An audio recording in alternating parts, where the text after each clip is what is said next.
কৃষ্ণ। সবাই মিউট করুন। কল্পনা মাতাজি, আপনি নরসিংহ কবচম পাঠ করবেন বলেছিলেন, করতে পারেন। হরে কৃষ্ণ কৃষ্ণ কৃষ্ণ হরে হরে, হরে রাম রাম রাম হরে কৃষ্ণ কৃষ্ণ কৃষ্ণ হরে হরে, হরে রাম রাম রাম হরে হরে। নৃসিংহ কবচম প্রহ্লাদ মহারাজ কর্তৃক।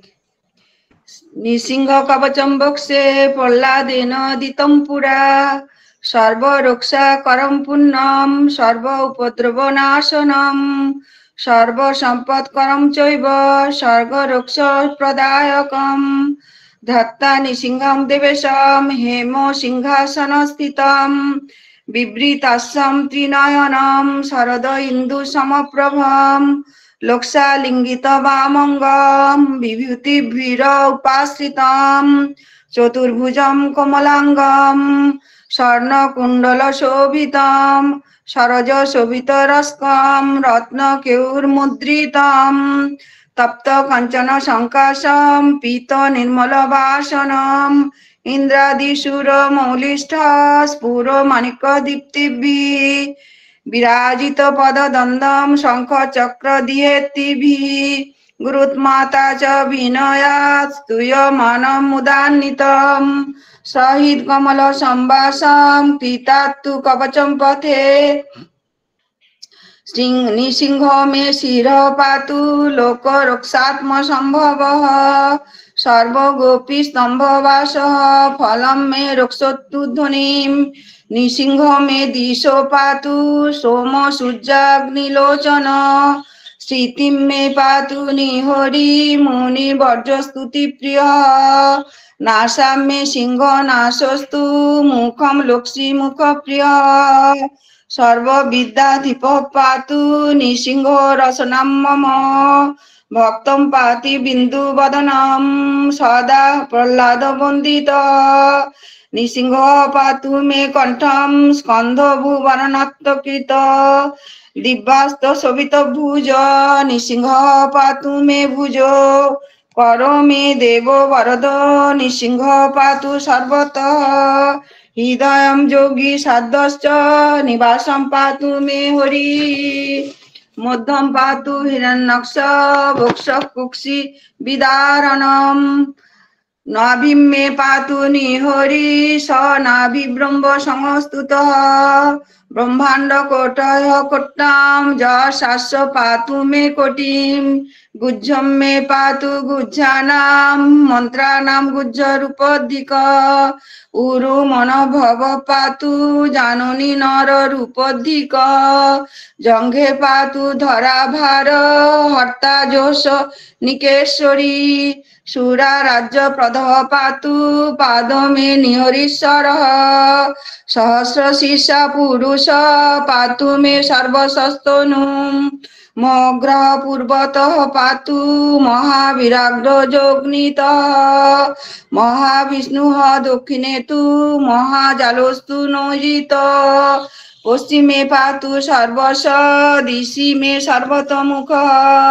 নৃসিংহ পাতু ব্যয়ব্যয়াম সৌমভূষণ বিগ্রহ, ঈশান্যম পাতু ভদ্র মে সর্বমঙ্গলদায়ক, সংসার ভয়ত পাতু মৃত্যু নিকেশ্বরী, ইদিম নৃসিংহ কবচম প্রহ্লাদ মুখ মণ্ডিতম, ভক্তিমানঃ চ পঠে নিত্যম সর্ব পাপঃ সমুচ্যতে, পুত্রবান ধনবান লোকে দীর্ঘায়ুরুপজায়তে, ইয়াম ইয়াম কাময়েতে কামম তম তম প্রাপন্নতি অসংশয়ম, সর্বত্র জয়ম আপন্নতি সর্বত্র বিজয়ী ভবেৎ, ভূমন্তরিক্ষ দিব্যানাম গ্রহাণাম বিনিবারণম, বৃশ্চিকরোগ সম্ভূত বিষাপহরণম পরম, ব্রহ্ম রাক্ষস যক্ষানাম দুরৎসারণ কারণম, ভুর্জে বা তালপত্রে বা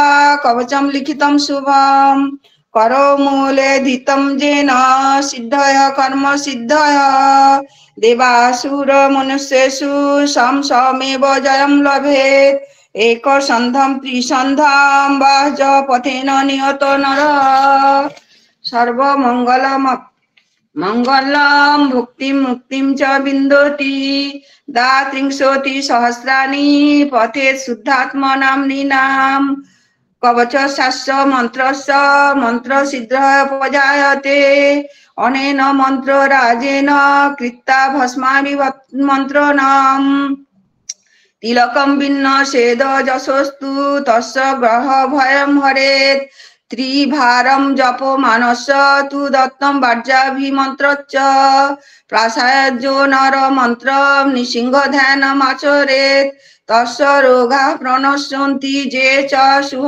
কুক্ষি সম্ভবা কিমত্র বহু নক্তেন নৃসিংহ সদৃশ ভবেত মনসা চিন্তিতম যস্তু স তচ্ছা পুনত্ত সংশয়ম গর্জন্তম গর্জয়ন্তম নিজ ভুজ পতলম স্ফোটয়ন্তম হটন্তম রূপয়ন্তম রূপন্তম তাপয়ন্তম দিবিভূতি দিশিজম ক্ষেপয়ন্তম ক্ষিপন্তম ক্রন্দন্তম রোষয়ন্তম দিশি দিশি সততম সংহরন্তম ভরন্তম বৃক্ষন্তম ঘূর্ণয়ন্তম করণীকর শতো দিব্য সিংহম নমামি ইতি শ্রী ব্রহ্মাণ্ড পুরাণে প্রহ্লাদোক্তম শ্রী নৃসিংহ কবচম সম্পূর্ণম।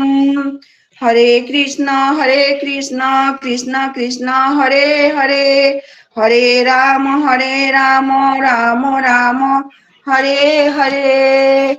জয় নৃসিংহ শ্রী নৃসিংহ জয় জয় জয় শ্রী নৃসিংহ উগ্রম বীরম মহাবিষ্ণুম জ্বলন্তম সর্বতোমুখম নৃসিংহম ভীষণম ভদ্রম মৃত্যু নমাম্যহম। ওং যৎক্ষরম পরিভ্রষ্টম মাত্রাহীনং চ যদ্ভবেৎ পূর্ণম ভবতু তৎসর্বম তৎপ্রসাদাৎ সুরেশ্বর। হরে কৃষ্ণ।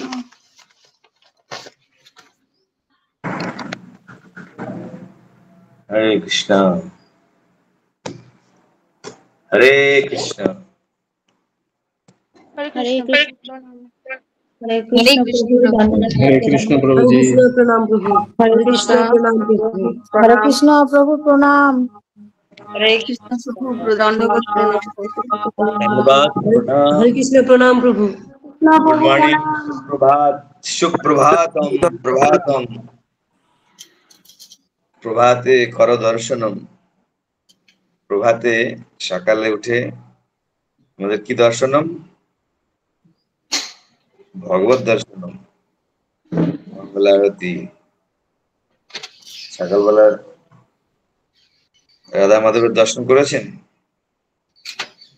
রাধা কৃষ্ণের গুরুদেবের সকালে গুরুদেবের আলেখ্য বা রাধা কৃষ্ণের আলেখ্য, রাধা কৃষ্ণের চিত্রপটে বা কোনোভাবে দর্শন করতে হয়, কেননা ওনারা হচ্ছে আমাদের জীবন প্রাণ ধন।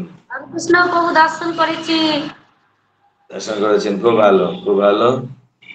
তো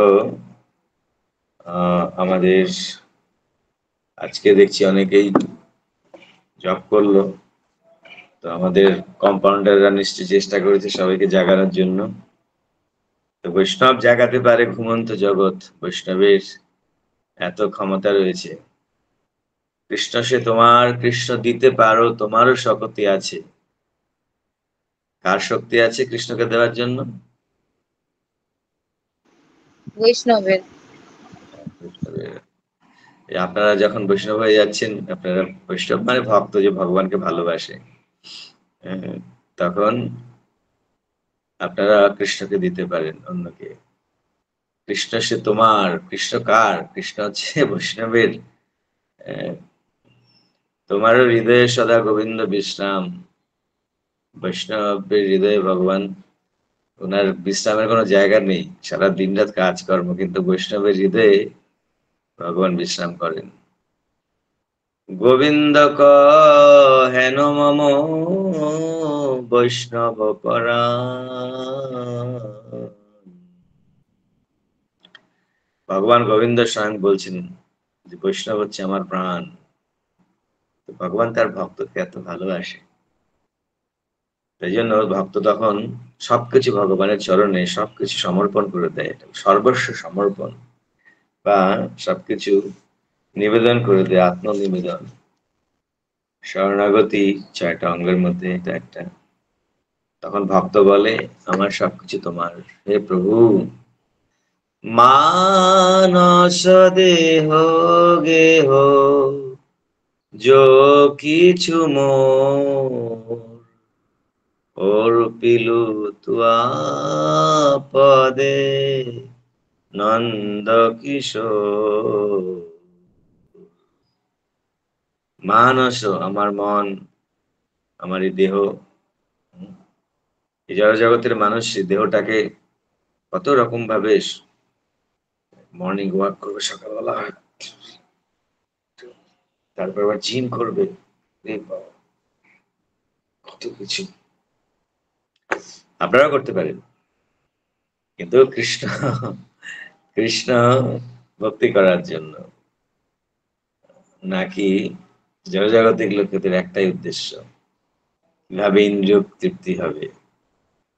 কিন্তু ভক্তদের একটাই উদ্দেশ্য, মানস দেহ গেহ, আমার দেহ তোমার সেবার জন্য, আমার গৃহ, আমি যে ঘরে বাস করছি সেই গৃহটাও তোমার সেবার জন্য, আমার যা কিছু আছে, যো কিছু মোর, সব তোমার চরণে আমি অর্পণ করতে চাই। ওর পিলু তুয়া পদে নন্দ কিশোর। নন্দ মহারাজের যে সুত বা পুত্র কিশোর, উনি আছেন নন্দ কিশোর বা নন্দ নন্দন। নন্দ নন্দন, নন্দন পুত্র কে বলা হয় নন্দন। কি বলা হয় পুত্রকে? নন্দন। আর কন্যাকে কি বলা হয়? নন্দিনী। নন্দিনী। বৃষভানু নন্দিনী কি জয় জয় জয়। ও রাধা, ও রাধা, ও রাধা, রাধা রাধা, ও রাধা রানী কি জয়, মহারানী কি জয়। বৃষভানু নন্দিনী কি জয় জয় জয়। হ্যাঁ, 3বার জয় দিতে হয়। জয় জয় জয়। এর থেকে আনন্দের আর কি আছে? নন্দিনী, নন্দিনী যে যিনি আনন্দ প্রদান করেন। নন্দন যার থেকে আনন্দ প্রাপ্ত হওয়া যায়। কারো যখন পুত্র হয়, হ্যাঁ, আনন্দ হয়, আনন্দ। এই জন্য যিনি আনন্দ, যে আনন্দ প্রদান করে বলে তাকে বলা হয় নন্দন। নন্দতি আনন্দতি ইতি নন্দন, আনন্দ প্রদান করে। আর কন্যা তিনিও, কন্যাও সেও আনন্দ প্রদানকারিণী। তো এই জন্য কন্যাকে বলা হয় নন্দিনী, যেরকম বৃষভানু নন্দিনী। তাই ওর পেল তো আপদে নন্দ কিশোর। হে নন্দ কিশোর, নন্দ মহারাজ উনি এই বৃন্দাবনের, উনি হচ্ছেন ব্রজরাজ। আসলে ব্রজরাজ হচ্ছে কৃষ্ণ, কিন্তু নন্দ মহারাজও, এনার 5 ভাই ছিলেন, নন্দ, অভিনন্দ, উপানন্দ। নন্দ মহারাজ হচ্ছে তার 3 নাম্বার, কিন্তু তার ভাই ছিল বড় ভাই উপানন্দ, অভিনন্দ, এইভাবে এরকম ভাবে নন্দ, নন্দন, 5 ভাই। কিন্তু নন্দ মহারাজ এত যোগ্যতা সম্পন্ন ছিল, সব ভাইয়েরা মিলে ওনাকেই তখন এই ব্রজের রাজা, ব্রজকে পরিপালনের জন্য ওনাকে দায়িত্ব দেওয়া হয়েছিল। তো সেই যে নন্দ মহারাজের পুত্র কিশোর, সেই নন্দ কিশোর অর্থাৎ কৃষ্ণ। কৃষ্ণ সবসময় কিরকম কিশোর। হ্যাঁ, কিশোর। বয়সের কয়েকটা অবস্থা রয়েছে, বিভিন্ন নাম আছে। কিরকম নামগুলো কেউ জানে? বাল্য অবস্থা, কৈশোর অবস্থা, বাল্য অবস্থা, তারপরে কৈশোর অবস্থা, বাল্য, বাল্য এবং কিশোরের মাঝখানে একটা অবস্থা আছে, পৌগণ্ড। পৌগণ্ড। পৌগণ্ড তো বাল্য 5 বছরের নিচে পর্যন্ত, বাল্যের পরে আরেকটা বয়সের অবস্থা রয়েছে, এটাকে বলা হয় কৌমার। কৌমার, কৌমার্য। 5 বছরের পরে এই কৌমার, 5 বছর বয়স থেকে কৌমার, সুকুমার। এই সময় শিশুরা একটু দাঁড়াতে শুরু করে, কোমরে কোমর বন্ধনী থাকে, তারপরে কখনো কখনো প্যান্ট পরানো হয় না, সেই হাঁটে, বাহ হেভি লাগে দেখতে। আবার কখনো ছোট ছোট প্যান্ট পরানো হয়, ছোট জামা পরিয়ে দেবে, যখন হাঁটবে তাপাস করে পড়ে যাবে। না, 5 বছর বয়সে হাঁটতে পারলে বড় হয়ে যায়, তখন বড়ই হাঁটতে পারে। বাল্য বাল্য বাল্য বাল্যর সময় হামাগুড়ি দেবে, তারপরে একটু উঠে দাঁড়াবে, পড়বে। ঠুমক চলত রামচন্দ্র বাজত, তাই না? কিভাবে রামচন্দ্র হঠাৎ পড়ে যাচ্ছে আবার উঠে যাচ্ছে। দশরথ কিরণিয়া তুলসীদাস লিখেছেন। আর যে পড়ে যাচ্ছে আবার দৌড়ে গিয়ে কি ভাবছে, আরে রামচন্দ্র কি লেগে যাবে, সঙ্গে সঙ্গে কোলে কোলে নিচ্ছে আর কান্না করতে শুরু করে দিয়েছে। কিরকম পরম ব্রহ্ম পরমেশ্বর ভগবান বৈকুণ্ঠপতি, এই হচ্ছে ভক্ত এবং ভগবানের। যোগী জ্ঞানী ধ্যানী এসব বুঝবে কিছু? তাই নন্দ কিশোর, এই বাল্য শৈশব, তারপরে কিশোর অবস্থা, তারপরে 10 বছর বয়স পর্যন্ত বলা হয় পৌগণ্ড, 10-এর পরে কিশোর, ভগবান হচ্ছেন কিশোর কুমার, এবং তারপরে 15 বছর পর্যন্ত এই কিশোর অবস্থা। ভগবানের অবস্থাটা সবসময় কিশোরী, নিত্য কিশোর। উনি হচ্ছে নিত্য, ভগবান হচ্ছেন নিত্য কিশোর, কিশোর, আর রাধারানী হচ্ছেন নিত্য কিশোরী। কিশোরী। হ্যাঁ, কিশোরী। তাই মম অন্তর মন্দিরে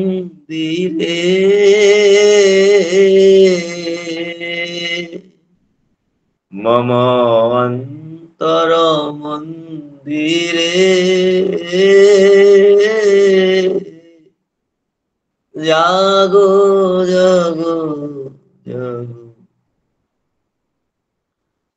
জাগো কিশোর কিশোরী, মম অন্তর মন্দিরে জাগো জাগো মাধব, জাগো কিশোর, জাগো কিশোরী, জাগো নন্দ গোপাল মাধব। সেই যে মাধব এত সুন্দর পীতবাসনধারী, চরণ নূপুর পরেন, সেই শ্যামল বর্ষার জল ভরা মেঘের মতো অঙ্গকান্তি, কালো হলেও সোনা, কালো সোনা, সুন্দর তার নয়ন পদ্ম, তার মাথায় ময়ূরের পাখা, তার কোকড়ানো কোকড়ানো কেশ, হাতে মোহন বাঁশি, ত্রিভঙ্গ, মুরলীধর, কখনো গাভী গোমাতাদের সাথে, কখনো সখাদের সাথে, কখনো তার প্রিয় সখীদের সাথে, গোপীদের সাথে, কখনো গাছে হেলান দিয়ে, কখনো শুয়ে, কখনো হাঁটু মুড়ে, কখনো নানা রকম পশ্চারের পথ, নানা রকম ভঙ্গিমার দর্শন। সেই যে নন্দ কিশোর, উনি সবসময় কিশোর, নিত্য কিশোর, রাধা কৃষ্ণ প্রাণ মোর যুগল কিশোর। তাই ভক্ত যখন সবকিছু নিবেদন করে দিচ্ছে, মানুষ, আমার মন, আমার দেহ, আমার গৃহ, সম্পদে বিপদে, জীবনে মরণে, আমার অনেক সম্পত্তি হলো বা যখন আমার সম্পদ আমি প্রাপ্ত হচ্ছি, আমি কেবল তখনই আমি তোমাকে মনে রাখবো এরকম নয়। আরে সম্পদে তো অনেকে ভুলেই যায়, সম্পদ পেলে ব্যাস আমার হয়ে গেল, সম্পদ আমি পেয়ে গেছি, এখন আর আমার কোনো কিছু দরকার নেই। কিন্তু ভক্ত সম্পদেও তার কোনো কিছু যায় আসে না। সম্পদ বিষয় সমূহ সকলই মাধব ভগবানের সেবার জন্য সেগুলো ব্যবহৃত করে। অনেক ধন সম্পদ দিয়ে রান্না করে ভগবানের ভোগ লাগিয়ে সেগুলো বিতরণ করা হয়। এইভাবে বিপদে বিপদে একটা কবিতা আছে না, বিপদে মোর রক্ষা করো এই রহে মোর প্রার্থনা। বিপদে মোরে রক্ষা করো এই নহে মোর প্রার্থনা, বিপদে যেন না করি ভয়। বিপদে যেন না করি ভয়, সম্পদে বিপদে বিপদ আসুক, বিপদ সন্তু তাম যত্র যত্র জগৎগুরু। হে জগৎগুরু কে বলেছিল? কুন্তী দেবী। আপনারা পড়েছেন না কুন্তী দেবী শিক্ষা? হ্যাঁ প্রভু। হে কৃষ্ণ, বিপদে সন্তু তাম, যে বিপদ যে দুঃখ পেলে আমি তোমাকে স্মরণ করতে পারবো, তোমাকে মনে করতে পারবো, তোমাকে আমি চিন্তা করতে পারবো, তোমাকে আমি ডাকতে পারবো হে কৃষ্ণ বলে, কৃষ্ণ রাধে। সেই রকম বিপদ আমি তো প্রার্থনা করি, সেই রকম বিপদ যেন আমার সবসময় আমার থাকে। কিন্তু আমরা বিপদ চাই, আমরা ভগবানের কাছে যাব ভগবানের কাছে কিছু লাভের আশায়। ধনম দেহি জনম দেহি রূপপতি ভার্যাম দেহি। এই যে এখন শিবের মাথায় জল ঢালছে, কত রকমের কত ভাবে শিবের পূজা হচ্ছে, কিন্তু সব ওই ভিজিয়ে। কিন্তু ভক্ত বলে যে বিপদ কেউ চায়? এরকম কে বোকা আছে বিপদ চাইবে? ভগবানের কাছে কুন্তী যখন বলছে যে বিপদ বিপত্তি কি চাও পিসিমা, আমি তো কিছু তুমি চেয়ে নাও, যে তখন বলেছিল যে বিপদ সন্ততাম, আমাকে বিপদটাই দে রে দে। তো ভাবছে যে পিসিমা তুমি এত বিপদ পেয়ে পেয়ে এত তোমার বিপদের মধ্যে দিয়ে গিয়ে তোমার মাথায় বিপদটাই ঘুরছে, তাহলে মনে হয় বাই মিস্টেক তুমি এই বিপদটা বলে ফেলেছো। না না না, আমি জেনে শুনেই বলেছি, যে বিপদে তোমাকে আমি স্মরণ করতে পারবো, সেই বিপদ আমি চাই, সেই দুঃখ আমি চাই। আর যে দুঃখ বিপত্তি না হয় বিপত্তি নয় যদি কৃষ্ণ স্মরণ করা হয়। আর সম্পদা নয় সম্পদা, যদি কৃষ্ণ বিস্মরণম, যদি কৃষ্ণকেই স্মরণ করতে না পারলাম, তাহলে সেই সম্পদ ধনের বা ভালো কমফোর্টেবলের কি প্রয়োজন? সম্পদে বিপদে জীবনে মরণে দায় মম গেলা তুয়া উপদ বরণে, দায় মম গেলা তুয়া উপদ বরণে। হে নাথ, হে গোবিন্দ, হে শ্যাম সুন্দর, তোমার শ্রীপাদ পদ্ম আশ্রয় করাতে আমার আর কোনো দায় থাকলো না। বিপদ আসুক, সম্পদ আসুক, আমি এই জীবনে এই শরীরে বেঁচে থাকি বা আমার মৃত্যু হোক, মরণাপন্ন অবস্থা আসুক, জীবনে মরণে আমার আর কোনো দায়িত্ব নেই। আমি তোমার চরণে আমি নিজেকে সঁপে দিলাম, এটা বলে আত্মনিবেদন। মা রবি রাখবি জয়ী ইচ্ছা তুহারা, মা রবি রাখবি জয়ী ইচ্ছা তুহারা, নিত্য দাস প্রতি তুয়া অধিকারা। হে প্রভু, যেরকম মহাপ্রভু বলছে, আশ্লিষ্য বা বাদরতাম বিনষ্টু মাম দর্শনাত্মার মাহাতাং করতু বা যথা তথা বাবিধাতু লম্পট মত প্রাণাথস্তু। তো ভক্তিবিনোদ ঠাকুর বলছেন, মারবি রাখবি যে ইচ্ছা তোমার, তোমার যা ইচ্ছা তুমি আমাকে, তোমার ইচ্ছায় যদি আমাকে মরতে হয় মরবো, আর যদি আমি বেঁচে থাকি তো মারবি রাখবি যে ইচ্ছা তোহারা। আমার তুমি নিত্য দাস প্রতি তো, আমি তোমার দাস, তোমার সেবক, তুমি আমাকে যা খুশি আমাকে নিয়ে যা খুশি করতে পারো।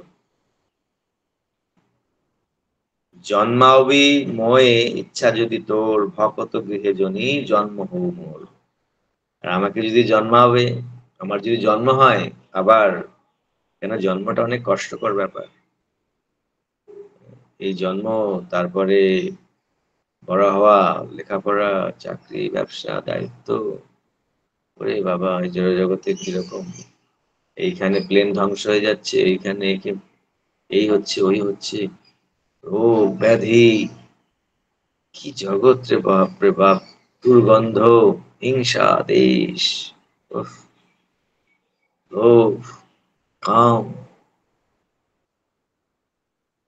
এইরকম জায়গাতে জন্ম। তো তাই জন্য বলছে, জন্মাবি মোহ ইচ্ছা যদি তোর, আমার যদি আবার জন্ম হয়, তাহলে ভকত গৃহে জনি জন্ম মোর, আমার যেন ভক্ত ঘরে আমার জন্ম হয়। কেন ভক্ত করে জন্ম হলে কি হবে? হ্যাঁ, আমি তোমার নাম গুণগান করতে পারবো, তোমার দর্শন করতে পারবো, তোমার প্রসাদ পাবো। আমি ভক্ত গৃহে জন্ম চাই, তাই জন্য কীট জন্ম যথা দাস। আমি যদি কীট জন্ম হই, কীট আমার কর্মফলে যদি আমি পশু পাখি, কীট পতঙ্গ যাই হই না কেন, আমি যেন, কীট জন্ম হলো, আমি যেন তোমার দাস হতে পারি। তোমার দাসের কোনো বাড়িতে সে কোনো নালার কীট হয়ে যাবে, সেখানে যেখানে চরণের ভেতরটা ফেলে দেবে, বা যেখানে প্রসাদের জলটা আসবে, তো সেইটা আমি চাই। যথা তুয়া দাস বহির্মুখ ব্রহ্ম জন্মে নাহি আস। আর বহির্মুখ হয়ে তোমার থেকে দূরে ব্রহ্ম জন্ম আমি লাভ করতে চাই না। ভক্তি মুক্তি স্পৃহা, যে ভক্ত, বিহীন যে ভক্ত, যে ভক্তের হৃদয়ে জড়জগৎকে ভোগ করার বাসনা নেই আর, যে কেবল কৃষ্ণের বাসনা পূর্তির উদ্দেশ্যে যার জীবনকে সমর্পিত হয়ে গেছে, যে কেবল যার একটাই চিন্তা, কি করে তার গুরু সেবা করবে এবং কৃষ্ণের প্রসন্ন বিধান করবে, কি করে ভগবত বাণীর প্রচার হবে, কি করে জগতের লোকেরা কৃষ্ণ পাদপদ্ম লাভ করবে, এই চিন্তাতেই, এই ব্যাপারেই যিনি সর্বদা উৎসুক, যার জগতিক কোনো ভোগ বাসনা নেই, বা জগৎ থেকে মুক্তি লাভের বাসনা নেই। আমি তো এখানে অনেক কষ্ট পাচ্ছি, আমি এখান থেকে কি মুক্ত হয়ে যাবো, এরকম না। মুক্ত মানে এখানে যে ভগবানের সাথে লীন হয়ে যেতে চায়, যে ব্রহ্ম সাহায্য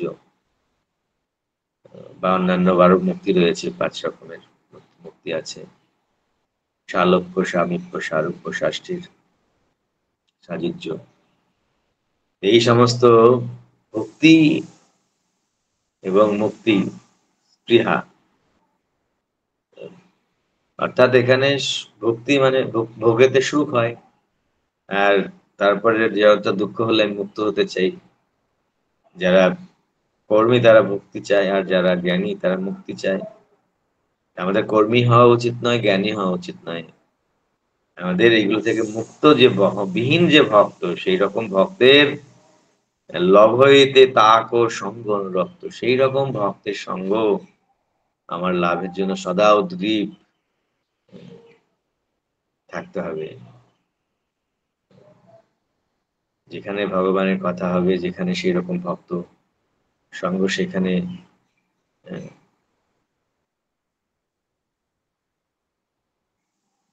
দৌড়ে দৌড়ে যেতে হবে।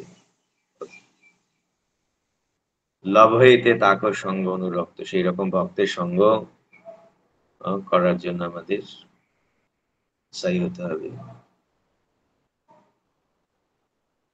জনক জননী, জনক জননী দ্বৈত তনয়, প্রভু গুরুপতি তুহু সর্বময়। তমেব মাতা চ পিতা তমেব, একটা শ্লোক আছে না, কেউ জানে এটা শ্লোকটা? হ্যাঁ, প্রভু একটু একটু যে তমেব মাতা চ তমেব পিতা তমেব সখা, তমেব বন্ধু দ্রবিণাং তমেব, তমেব সর্বং মম দেব দেব। হ্যাঁ, তমেব সর্বম মম দেব দেব।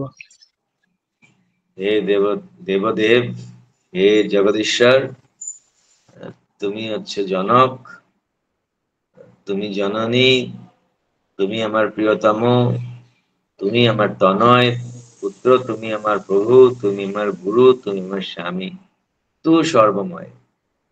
অথবা জনকের মধ্যেও, আমার পিতার মধ্যেও তুমি আছো, অথবা জননী যে স্নেহ আমাকে দিচ্ছে সেই স্নেহটা তুমি করছো, সেটা তোমারই, যার বাধ্যহিত যে আমার প্রিয়তমা বা প্রিয়তম, তার যে যে প্রিয়তা প্রাপ্ত করছি সেটা তুমি। আর তনয় আমার যে পুত্রের মাধ্যমে যে আমি যে পাচ্ছি যে বাৎসল্য সুখ, সেটা তুমি। এবং প্রভু যেখানে আমি কর্ম করি, যিনি আমার উপরে গুরু, যিনি গুরু, আমার আমার বিভিন্ন গুরু রয়েছে, বিভিন্ন শিক্ষা যার কাছে লাভ করি, তার মধ্যে তুমি রয়েছো। প্রতি যিনি আমাকে পালন করছেন, সবকিছু তুমি। তো এটা দুদিক থেকে আমি বললাম। ভগবান জনক জননী দ্বৈত তনয় প্রভু গুরুপতি সব ভগবান। আবার এই জড় জগতে যারা এরকম ভাবে রয়েছেন তাদের কাছে যে আমরা যা পাচ্ছি বাৎসল্যাদি, স্নেহাদি, যে নির্দেশাদি, সেইগুলোর সেই যে তার মূলে রয়েছেন ভগবান। কেন ভগবান হচ্ছে আত্মার ও পরমাত্মা, আত্মা না থাকলে সেই শরীরটা কাজ করবে না। সেই জন্য সবকিছুর মূল ভগবানই। তু সর্বময় ভকতি বিনোদ কহে শুনো কান, কান কান রাধানাথ তু আমার পরাণ। ভক্তি বিনোদ, ভক্তিতে যার আনন্দ হয়, ভক্তিতে যিনি বিনোদিত, ভক্তিতেই যার বিনোদ, আর কোনো বিনোদন তার দরকার হয় না, আর কোনো অন্য কোনো বিনোদের কোনো দরকার নেই, একমাত্র ভক্তিতেই তার আনন্দ। যিনি ভক্তির মাধ্যমে যিনি আনন্দ প্রাপ্ত করেন, ভক্তিবিহীন কোনো কার্য থেকে নিজেকে যিনি মুক্ত করে রাখেন, সেই ভক্তিবিনোদ ঠাকুর বলছেন শোনো কান, হে কানাই, হে কৃষ্ণা, হে রাধানাথ, তুহু আমারও পরাণ, তুমি হচ্ছে আমার প্রাণ স্বরূপ, তুমি আমার প্রাণ। এটা আত্মনিবেদনের শরণাগতির উপরে একটা গান আমরা আজকে বললাম। তো এখানে কারো কোনো প্রশ্ন আছে, কোনো জিজ্ঞাসা আছে? তো আপনারা দণ্ডবত প্রণাম। আমার প্রশ্ন আছে প্রভু। হ্যাঁ প্রভু, ওই যে আমরা ভগবানকে যখন আমি সকালবেলায় পুজো করছি ধরুন, তো ভগবানকে আগে চরণে ফুল দেব না গুরু মহারাজের চরণে আগে ফুল দেব? গুরু মহারাজের চরণ। শুধু গুরু মহারাজ না প্রভুপাদ সবারই? হ্যাঁ, গুরু মহারাজ, গুরু পরম্পরার প্রথমে দিয়ে তারপরে ভগবানকে দেওয়া, তাদের আদেশ নিয়ে তখন ভগবানের। আমরা যে কোনো পূজা করব আগে গুরু পূজা, আগে গুরু। আচ্ছা ঠিক আছে প্রভু, তার ঠিক আছে। শাস্ত্র ভগবান নিজেই বলছেন যে ভগবান তার ভক্তকে এত এত ভক্ত ভগবানের জন্য কত উনি তপস্যা করেন, সহ্য করেন। তো সেই জন্য ভগবান তার ভক্তকে এত শ্রেয় দিয়েছেন যে প্রথমে গুরু পূজ্যেন, গুরুকে পূজা করে তারপরে আমার পূজা করবে। তাই জন্য গুরুদেবের চরণে ফুল দিয়ে তার আজ্ঞা নিয়ে আমি ভগবানের সেবা করবো। আচ্ছা, আর প্রভু তাহলে আরতির সময় যখন ভগবানকে আমি দেখাচ্ছি তখন কি ওই প্রথম তখন ফুলটা গুরুদেবকে আজ্ঞা নিতে হবে, কিন্তু ভগবানকে দেখিয়ে ভগবানের প্রসাদ, কেন গুরু তো ভোক্তা নিজে মনে করবেন না, গুরু আচ্ছা মনে করবে যে সব ভগবানের ওই সমস্ত আরতি নিবেদনের ভোক্তা হচ্ছে, কিন্তু প্রথম পুষ্পাঞ্জলি প্রথমে ভগবানকে প্রথমে গুরুদেবকে দিয়ে, মানে পুষ্পাঞ্জলি প্রথম যে পুষ্প গুরুদেবকে দিয়ে তার আজ্ঞা নিয়ে তখন সবাইকে দিতে হয়, দিয়ে তারপর আরতির সময় যে আরতি করা তখন আলাদা পুষ্প, কিন্তু প্রথমে পুষ্প দেওয়ার পরেই ধূপ বা দীপ আরতি, প্রথমে ঠাকুরকে জাগিয়ে, প্রথমে গুরুদেবকে জাগিয়ে গুরুদেবের পুষ্পাঞ্জলি তার আজ্ঞা নিয়ে ঠাকুরকে জাগিয়ে তারপর সবার চরণে পুষ্প দিয়ে তারপরে আরতির সেটিং আগে থেকে রেখে দিতে হবে। ধূপ দীপ, তারপরে জলশঙ্খ, তারপরে হচ্ছে বস্ত্র রুমাল, তারপরে হচ্ছে পুষ্প, তারপরে চামড় ব্যঞ্জন, এইভাবে আরতি করতে হয়। ঠিক আছে। সঞ্চিতা দেবী। হরে কৃষ্ণ প্রভু, প্রণাম। প্রভু, অনেকে আমাকে এই কোয়েশ্চেনটা করে যে আমরা মন্দিরে গিয়ে কেন বাম দিকে মানে ঘুরে প্রণাম করি। আমি এটা বলেছিলাম যে যেটুকু আমি জানি যে বিষ্ণু তত্ত্বকে বাম দিকে রেখে প্রণাম করতে হয়, আর একটা জানতাম যে দেবদেবী বা গুরুর দেব অনেক সময় পিছনে মানে থেকে ভগবানকে দর্শন করেন, তো ওই জন্য আমাদের ভগবানের দিকে সরাসরি মুখ করে প্রণাম করা উচিত নয়। তো আর কি বলতে পারি প্রভু?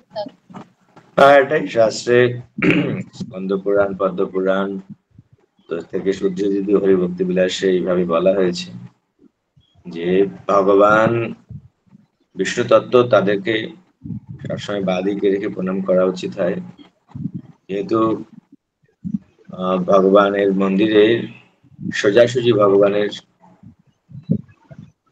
যদি আমরা প্রণাম করি তাহলে পেছনের দিকে তার ভক্তরা থাকে, তাদের দিকে পা দেওয়া উচিত নয়, সেটা অপরাধ হবে।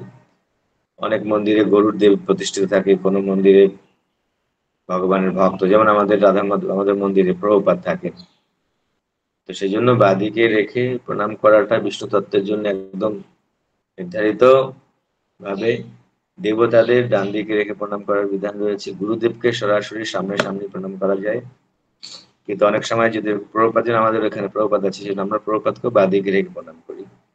তো সাধারণত বাদিকে রেখে প্রণাম আমাদের দেখতে হবে যে আমার পেছনে যে কোনো বিগ্রহ বা কোনো কেউ থাকলে সেটা অপরাধ হতে পারে, সেই জন্য বিষ্ণু বিগ্রহ বাদিক, দেবতাদের ডান দিক, আর গুরুদেবকে সরাসরি সামনে প্রণাম করা বলা হয়েছে, এটাই। আর প্রভু আর একটা যে মানে আমরা যখন আমাদের মন্দিরে একদিকে মানে প্রভুরা আর একদিকে মাতাজিরা থাকেন, তো আমরা বাঁ দিকে ঘুরে প্রণাম করলে তো পেছনে পাটা প্রভুদের দিকে হয়ে যায়, তো আমাদের কি তখন অপরাধ হয়, বা আমরা কিভাবে তাহলে বাঁ দিকে প্রণাম করবো? না, প্রভুরা যখন আমরা যখন প্রণাম করছি দেখে প্রণাম করতে হবে, কারো গায়ে পা না লাগে। প্রভুরা থাকতে পারে, প্রণাম করলে তো অনেক ভক্ত যেখানে মন্দিরে আমরা কোথাও প্রণাম করছি তো থাকতে পারে, কিন্তু আমাকে দেখতে হবে তার গায়ে পা না লাগে, এইভাবে প্রণাম করতে হবে। হ্যাঁ প্রভু, গায়ে পা লাগে না, কিন্তু ওই দিকে হয়ে যায়, ওই জন্য আমাকে একদিন বলছিল একজন, তাই কোনো অসুবিধা নেই, যখন হাজারো ভক্ত তখন হতে পারে, অনেক ভিড় ভাড় রয়েছে সেখানে, প্রভুরা এদিক ওদিক সব দিকে থাকতে পারে, তো আমি যেদিকে প্রণাম করবো কোনো দিকে প্রণাম থাকবেই। তো দেখতে হবে যেরকম মেয়েদের জন্য তো তাদের ষষ্ঠাঙ্গ প্রণাম, তাদের তো আর শুয়ে দণ্ডবোধ প্রণামের কথা বলা হয়নি, তাদের জন্য অল্প জায়গাতে হয়ে যায়। ছেলেদের দণ্ডবোধ করলে অনেক জায়গা লাগে, তো মেয়েদের তো একদম গুটিসুটি হয়ে চুপপাট করে প্রণাম করে নিল। তো মহিলারা হাঁটু মুড়ে হাতটা সামনের দিকে দিয়ে তাদের বক্ষস্থল ভূমি স্পর্শ করতে নেই, তো এইভাবে প্রণাম করে তারা। আর পুরুষেরা একদম তাদের হাত, দুই হাত, তাদের মস্তিষ্ক, তাদের বক্ষ, তাদের হাঁটু, চরম সব অষ্টঙ্গ একদম প্রণাম করে। আচ্ছা প্রভু, ঠিক আছে এইভাবে প্রভু। যখন আমরা আর প্রণাম করবো, আমাদের জায়গা যদি খুব ভিড় থাকে, অনেক জায়গায় মন্দিরে এত ভিড়, প্রণাম করা নিচে নিচে হয়ে যাচ্ছে, রাধা অষ্টমী আদিতে আমাদের এত ভিড় হয়, তখন হাত জোর করে প্রণাম করতে হবে, পরে গিয়ে বাইরে জায়গা পেলে বাইরে গিয়ে প্রণাম করে যেতে হবে। আচ্ছা প্রভু। আমাদের আর প্রণাম করতেই হবে, গুতো গাতা দিয়ে একদম না না, তখন হাত জোর করে প্রণাম করবো প্রভু। আচ্ছা প্রভু, ঠিক আছে প্রভু। আর প্রভু আপনাকে অনেক অনেক ধন্যবাদ যে আমাদের জপ ক্লাসটা রেকর্ডেড হচ্ছে। তো কালকে আমি দেখলাম, তো এই সকালের টাইমে অনেক কাজ থাকে বা বাইরে যেতে হয় বলে আপনার এই মূল্যবান কথাগুলো শুনতে পাই না। তো রেকর্ডেড হলে সত্যি খুব সুবিধা হয়। তাহলে আমাদের তো অন্য মোবাইলে করতে হবে, ভালো একটা ইউজ করতে হবে, মানে যাতে যাই না। ঠিক আছে, সেটা পরে আমি কথা বলে নেবো। আর হ্যাঁ প্রভু, প্রণাম। হরে কৃষ্ণ প্রভু। হ্যাঁ, বলছি যেটা আমরা বাম দিকে রেখে ভগবানকে প্রণাম করি, তাহলে সেক্ষেত্রে প্রভু আমি যখন আমাদের মন্দিরে যাব মায়াপুরে, তাহলে যদি আমি রাধা মাধবকে বাম দিকে রেখে প্রণাম করি, তাহলে তো এই পেছন দিকে তো নৃসিংহদেব থেকে যাচ্ছেন। না, আবার যদি নৃসিংহদেবকে অ্যাভয়েড করবে, এই অনেক অনেক জায়গা আছে, এইটুকু তো বুদ্ধি রাখতে হবে। নৃসিংহদেবের ওই সোজাসুজি করবে না, ওইটাকে ফাঁকা রেখে বাকি সামনের দিকে, সাধারণত সবাই মন্দিরে গিয়ে সামনেই প্রণাম করার বিধি, কিন্তু যেহেতু জায়গা পায় না, কি করবে, সামনে অনেক স্পেস থাকে, অথবা হ্যাঁ, নৃসিংহদেবের যে অল্টারের ওই পোর্শনটাতে বাদ দিয়ে পিছনে অথবা তার আগে করতে হবে। আচ্ছা আচ্ছা, আমাদের ঠিক দেখতে হবে আছে। আমরা একজনকে সম্মান করতে গিয়ে অন্য ভগবানের হ্যাঁ হ্যাঁ দিকে আমাদের অপরাধ না হয়, খেয়াল রাখতে হবে ওটা। হ্যাঁ হ্যাঁ হ্যাঁ, আবার নৃসিংহদেবকে প্রণাম করতে গেলে পেছন দিকে তখন প্রভুপাদ থেকে যাচ্ছেন হ্যাঁ, দেখতে গেলে। ওইটাও প্রণাম করার ওইটা তাই, তো যে সামনের দিকে সাধারণত সবাই গিয়ে দেখবে সামনেই প্রণাম করে, এদিকে হ্যাঁ করে হ্যাঁ না, হ্যাঁ যারা জানে সেটাকে অ্যাভয়েড করবে। আমি যখন প্রণাম করছি, আমি একটু তাকাবো পেছনে, যে আমার পেছনে গুরুদেব দাঁড়িয়ে আছে নাকি কোনো সিনিয়র, চেষ্টা করতে হবে যতটুকু সম্ভব তাদেরকে সম্মান সহকারে, তাদের অসম্মান না হয়। হ্যাঁ হ্যাঁ হ্যাঁ, এইভাবে। ঠিক আছে প্রভু, ঠিক আছে। ওকে, খুব ভালো প্রশ্ন ছিল। আর কে প্রশ্ন করবে? দীপেন্দ্র প্রভু। দীপেন্দ্র হয়ে হরে গেছে, কৃষ্ণ, তুলে রেখেছে। হরে কৃষ্ণ প্রভুজি, দণ্ডবাদ প্রণাম। আচ্ছা, প্রণাম। প্রভুজি, কালকের থেকে কেমন যেন ভালো লাগছে না। কালকে নারায়ণী মাতাজির একটু ক্লাসে এই কথাটা জানতে পারলাম, ভক্ত কে। সেখানে উনি আলোচনা করছিলেন যে চৈতন্য মহাপ্রভু বলছে যে একবার কৃষ্ণ নাম নিয়েছে সেই ভক্ত। তো যার তাহলে মুখে শুনে প্রভুজি, একবার কিছু নাম, সেই তো তাহলে বৈষ্ণব করল তার সম্মান। তো এই জায়গাটা একটুখানি বলবেন, মনটা সেই জন্য একটু বেশি ভালো লাগছে না এই জায়গাটা আর কি। আমরা কি ভক্তের কেন যোগ্যতা বলতে আমরা কি বুঝবো? আপনি তো কৃষ্ণ নাম করছেন, তো আপনি তো ভক্ত হয়ে গেছেন, কি প্রবলেম? জি প্রভুজি। এরকম ক্যাটাগরির কথা বলা হচ্ছে যে যে কৃষ্ণ নাম করছে তিনি ভক্ত, তাকে সম্মান করা উচিত। কিন্তু নিরন্তর কৃষ্ণ নাম যাহার বদনে, যার মুখে সবসময় নিরন্তর যিনি কৃষ্ণ নাম করছেন, তিনি অনেক উন্নত বৈষ্ণব। আর যার দর্শনের মুখে আইসে কৃষ্ণ নাম, সেই তো ভাগবত উত্তম বা ভগবত প্রধান, সে হচ্ছে উত্তম বৈষ্ণব, যাকে দর্শন করলেই কৃষ্ণ নাম মুখে অটোমেটিক আসে। তো এইভাবে তিনটে ক্যাটাগরি, শ্রদ্ধা অনুসারে আবার তিন রকম বৈষ্ণব। যার যার প্রমল শ্রদ্ধা সে কনিষ্ঠ জন, আবার যে শাস্ত্রবাক্যে শুনিপুন দৃঢ় শ্রদ্ধাবান, শাস্ত্রবাক্যে শুনিপুন কিন্তু শ্রদ্ধাবান, শাস্ত্রবাক্য নাহি জানে কিন্তু শ্রদ্ধাবান, এটা প্রথম কনিষ্ঠ অধিকারী। আর শাস্ত্রবাক্য শাস্ত্রবাক্য শুনিপুন এবং দৃঢ় শ্রদ্ধা, সে হচ্ছে উত্তম। আর শাস্ত্রবাক্যে মোটামুটি কিন্তু দৃঢ় শ্রদ্ধা সে মধ্যম। তো এইভাবে কিছু ক্লাসিফিকেশন রয়েছে ভক্তদের। সেজন্য আমাদের এটা দুঃখ বা মনে অনুশোচনা করার কিছু নেই। যাহার কমল শ্রদ্ধা সে কনিষ্ঠ জন, ক্রমে ক্রমে তিহ ভক্ত হইবে উত্তম। যার এখন প্রথম নতুন অল্প, যারা আমরা অল্প অল্প শ্রদ্ধা আছে, কিন্তু আমরা যদি গুরুর আজ্ঞা পালন করি, একটাই কথা, গুরু যা বলছে আমাদের বেশি মাতব্বরি, বেশি বোঝার দরকার নেই। গুরু বলছে এগুলো করো, ব্যাস। যদি আমি অত বেশি না বুঝি, গুরু বলছে সকাল সকাল ঘুম থেকে উঠবো, গুরু বলছে মঙ্গলতে যাবো, গুরু বলছে তারপরে এই সেবাগুলো করবো, গুরু বলছে 16 মালা কমপক্ষে জপ করো, এভাবে শুনে শুনে করবো। অত কি চিন্তার, কি অত দুঃখেরই বা কি, অত অত টেনশনের কি আছে? আমি তো গুরু আজ্ঞা পালন করছি। গুরু আজ্ঞা পালন করলে সব হয়ে যাবে। গুরু কৃষ্ণ কৃপায় পায় ভক্তিলতা বীজ, নাকি নিজের চেষ্টায় পায় ভক্তি? নিজের চেষ্টা তো করতে হবে, চেষ্টা না করলে হবে না, তো সে কাটালে হবে না, চেষ্টা তো করতে হবে, কিন্তু সেটা গুরু কৃপা হে কেবলম। গুরু যেভাবে বলছে, গুরুদেব বলছে এইভাবে করতে, আমি যদি করি তাহলে আমার কনফিডেন্স, আমার দৃঢ় থাকতে হবে। অশোক অভয় অমৃত আধার, অশোক অভয় অমৃত আধার, তোমার চরণ উদয়, তাহাতে এখন বিশ্রাম লভিয়া, চারিনু ভবের ভয়।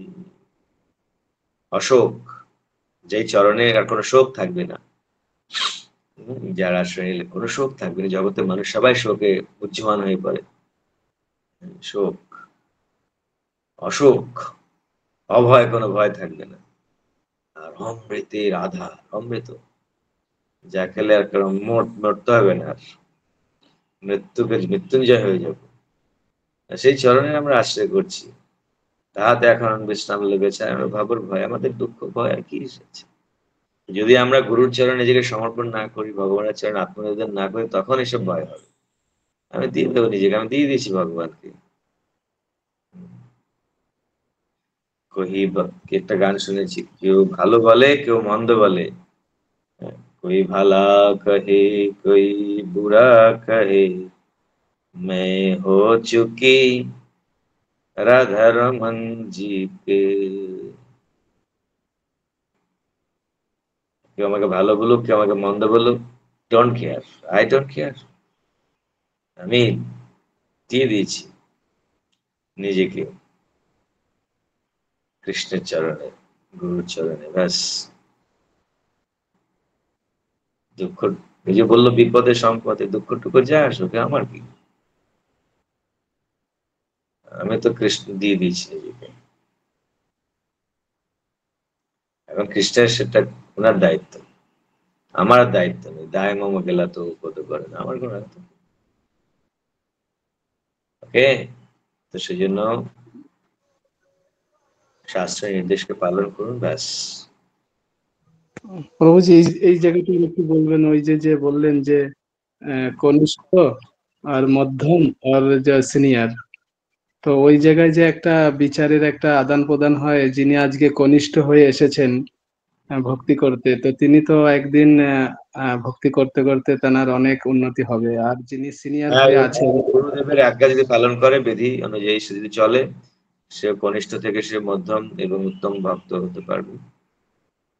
তখন উত্তম ভক্ত, তখন সব কিছু কৃষ্ণ দেখবে, যাহা যাহা নেত্র পরে তাহা তাহা কৃষ্ণ স্ফুরে।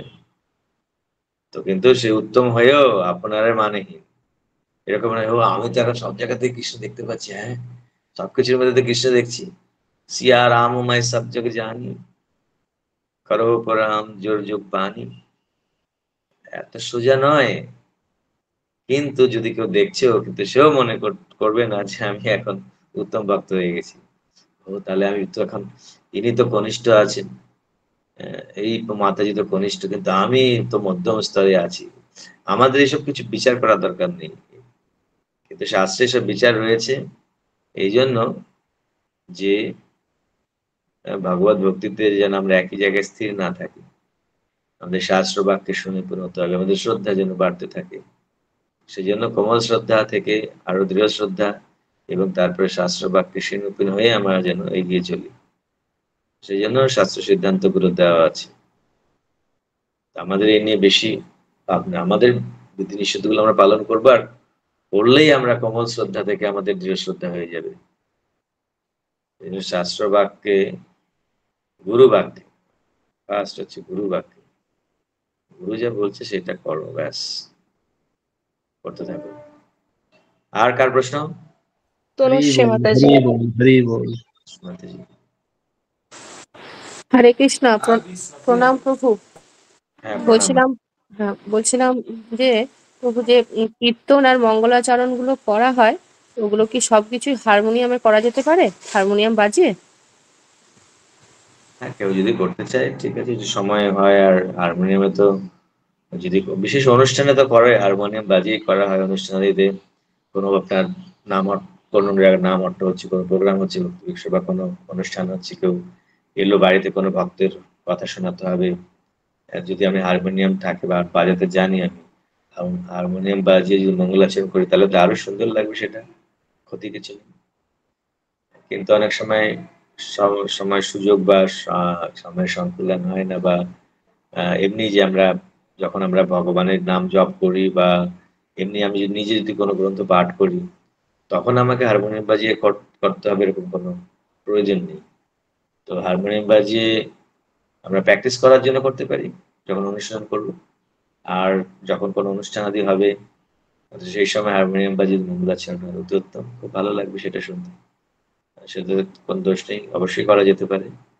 কিন্তু এমনি সাধারণ ক্ষেত্রে আমার সময়টা তো, কেন বাজাতে গেলে হারমোনিয়াম সেটিং করো রে, সময় হারমোনিয়ামে করা মানে একটু সময় সাপেক্ষ ব্যাপারে, কারণ তার রিদমটা ওইভাবেই ওই সুরের সাথে তাল লয় একসাথে, তখন এটা আরো শ্রুতি মধুর হয়। তো সেই জন্য যখন আমি অনুশীলন করছি, সেই অনুশীলনের জন্য আমরা করতে পারি মঙ্গলাচরণ হারমোনিয়ামে বা অনুষ্ঠানের সময় করতে পারি। কিন্তু নর্মাল আমি যখন উনি পাঠ করছি বা সকালে জব করবো, তখন দরকার নেই, তখন এমনি হাত জোর করে মঙ্গলাচরণ করলেই হবে। মানে বিশেষ কোনো কীর্তন বা কোনো কিছুর উপরে হারমোনিয়াম না বাজিয়েই করতে হবে এরকম কোনো বাধা নেই, সবকিছুই করতে পারে? না না না, এরকম কোনো না যে হারমোনিয়াম না বাজিয়েই করতে হবে, এরকম কোনো নেই। আমাদের গৌড়ীয় হারমোনিয়ামের প্রচুর প্রয়োগ, হারমোনিয়াম, মৃদঙ্গ, করতাল, এর মাধ্যমে কীর্তন মানেই সেখানে তার যে সুর লয় তালে যদি আমরা করি হারমোনিয়াম, মৃদঙ্গ, করতাল, তখন তার যে মধুরতা আরো বৃদ্ধি পায়। সেই জন্য এটাই আমাদের গৌড়ীয় সমাজে হারমোনিয়াম, মৃদঙ্গ, করতালের। আজকাল নানা রকমের ডিজে ডুজে ইত্যাদি ইত্যাদি বাজায়, কিন্তু সেটা আমাদের বৈদিক গৌড়ীয় সংস্কৃতি নয়। কিন্তু অনেক সময় মাস অফ পিপল কোনো বিশেষ অনুষ্ঠানে অনেক সময় করছে, কিন্তু সেটাও দেখতে হবে আমরা যেন শিষ্টাচারের বাইরে না চলে যাই। সেই জন্য হারমোনিয়ামের মাধ্যমে মানে খালি গলায় আমাকে গান করতে হবে বা হারমোনিয়াম ইউজ করতে পারবো না, এরকম কোনো ব্যাপার নেই। বরং হারমোনিয়াম, মৃদঙ্গ, করতাল সহযোগে ভায়োলিন, বেহালা, এগুলোর সুর খুব সুন্দর, তানপুরা, সেতার, এগুলো শাস্ত্রীয়। তো অবশ্যই যদি জানে সেই এইগুলো ব্যবহার করে সেজন্য করে, সেটা আমাদের মতো বদ্ধজীবের কাছে আরো শ্রুতি মধুর হবে, আমাদের হৃদয় মনকে ভগবানের দিকে নিয়ে যেতে সাহায্য করবে। আচ্ছা, ঠিক আছে প্রভু। হরে কৃষ্ণ। হরে কৃষ্ণ।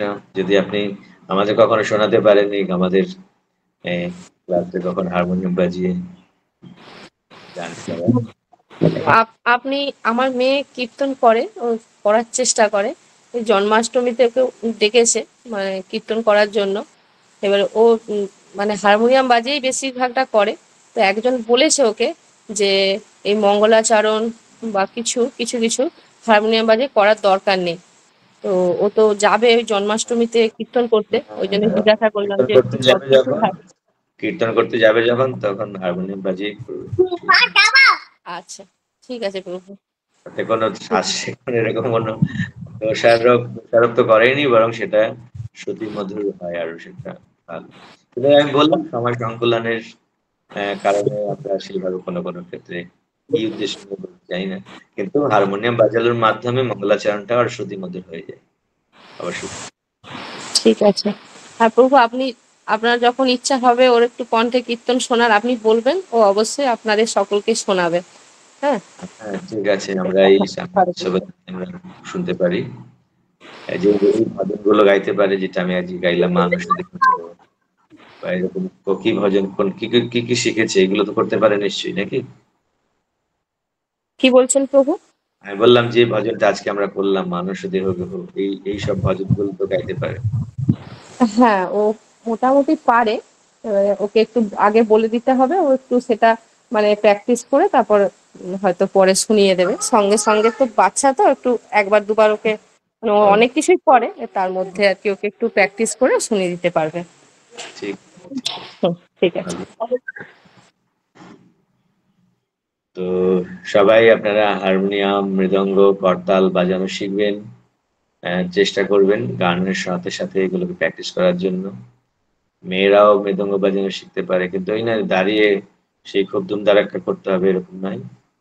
বসে বসে অনেক সময় ছেলেদের পাওয়া যায় না, বা ছেলেরা অনেক সময় ডিস্টার্ব করে, তো মেয়েরা করতে পারবে। আমাদের অনেক বিদেশি মেয়েরা ওরকম মৃদঙ্গ বাজাতে শিখেছে। তো আপনারা এইভাবে করবেন সবাই, ঠিক আছে? করতাল বাজানো তো সবাইকে শেখা উচিত। তাহলে আজকে আমরা এখানে রাখছি। বাঞ্ছা কল্পতরুভ্যশ্চ কৃপা সিন্ধু কৃপা সিন্ধু সবাইকে অনেক অনেক ধন্যবাদ। শুভ